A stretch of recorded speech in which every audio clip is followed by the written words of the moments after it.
Welcome. Thank you for joining us today at this CityCon Lighting Talk. Today, we're going to talk about automating decisions to achieve speed and stability in continuous delivery. My name is Gopinath Rebala. I'm CTO of OpsMX. We specialize in simplifying continuous delivery solutions for enterprises. We are based on Spinnaker platform. As you know, Spinnaker is a continuous delivery multi-cloud platform.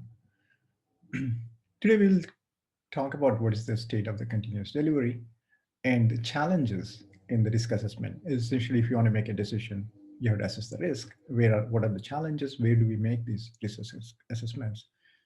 And the patterns in the automation. Um,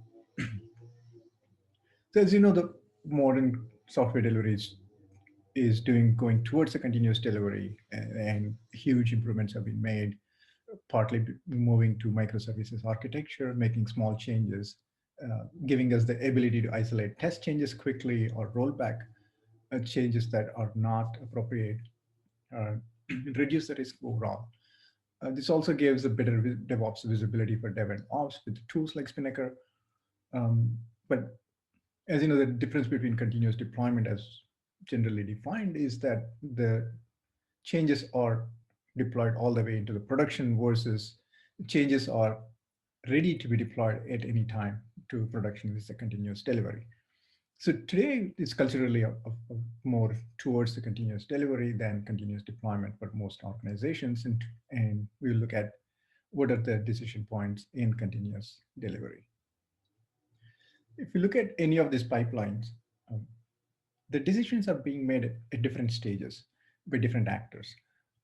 Essentially, what they are doing is doing a risk assessment of moving this code from one stage to the other. The developers are making a decision on moving to integration environment. Uh, Quality people are making a decision moving from integration to staging, and operations and product owners are making a decision moving from staging to production, and operations people are making decisions using a canary analysis to ensure that the configuration in the production is conducive for them to go to full production for the new bits that are being developed or are generated. So at each of these stages, the actors are looking at the data that's available to them, either from static code analysis or Jira tickets or um, and estimating the risk of bugs that are found in the system or with the existing bugs, and maybe even doing a security analysis with the pen testing and using those results to identify whether to go forward or not. It's usually the case there is zero issues. And so that is where the risk assessment is coming in. Now, what are the challenges in automating this process? There's a lot of human context that is going in today to make these decisions. Um, so to just give a complexity of the issue, a couple of years ago, Redpoint came up with the test landscape. As you can see, based on the number of logos and the busyness of this slide, there's way too many tools generating data in way too many formats, and the context, there is no context to this data that is being generated either.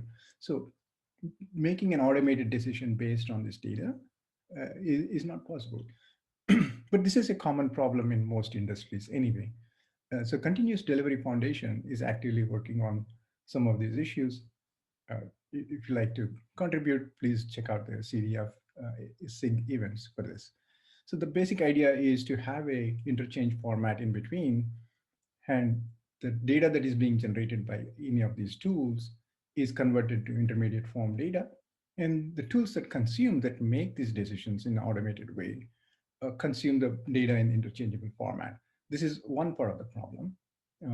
At least it solves the problem of having the data available, if not context. The second problem is the context of the data.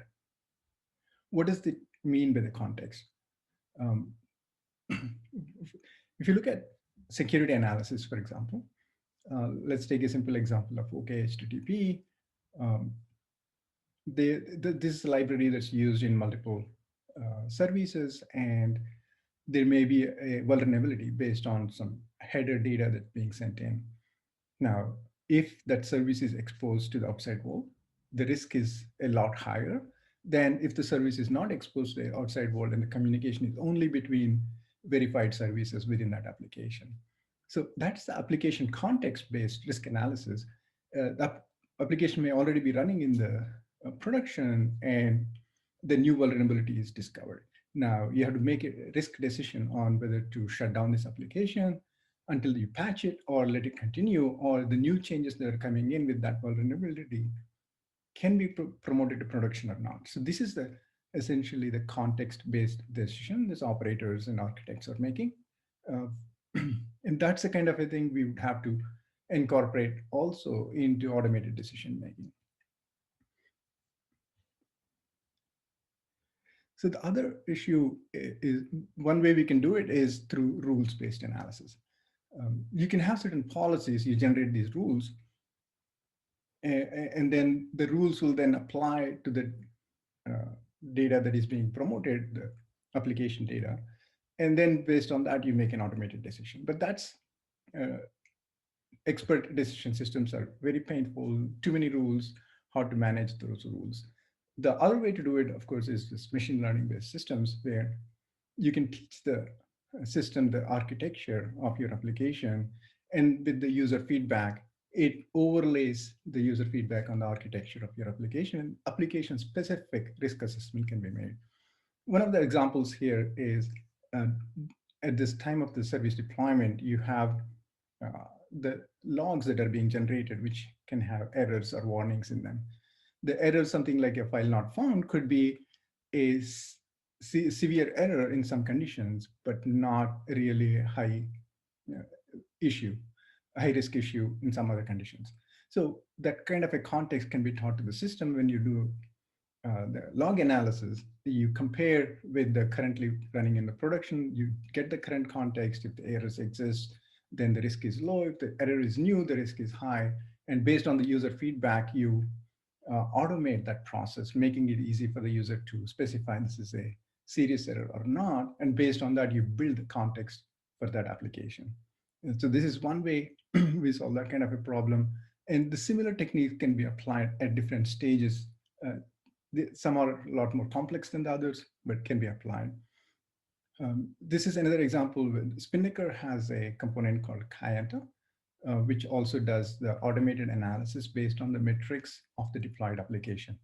So as you do a canary analysis, the new version, the performance metrics can be compared with the existing production version. It gives you differences like, let's say your threshold is 100 milliseconds, and your production currently is doing 30 milliseconds, and the newly deployed canary version is doing 50 milliseconds or 60 milliseconds, then we know that is acceptable, but it's not what you would expect with the small changes that we are pushing. So that's when the human gets involved. And it may be that there are certain significant changes that were made that would cause that issue. But in normal conditions where the system will be able to say it's acceptable or not, and send it most of the time, it passes through, and the human intervention is only a partial amount of time, which does the automated decisioning a lot better and faster for your delivery.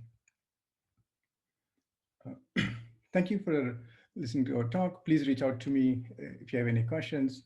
I'll be happy to talk to you. Thank you.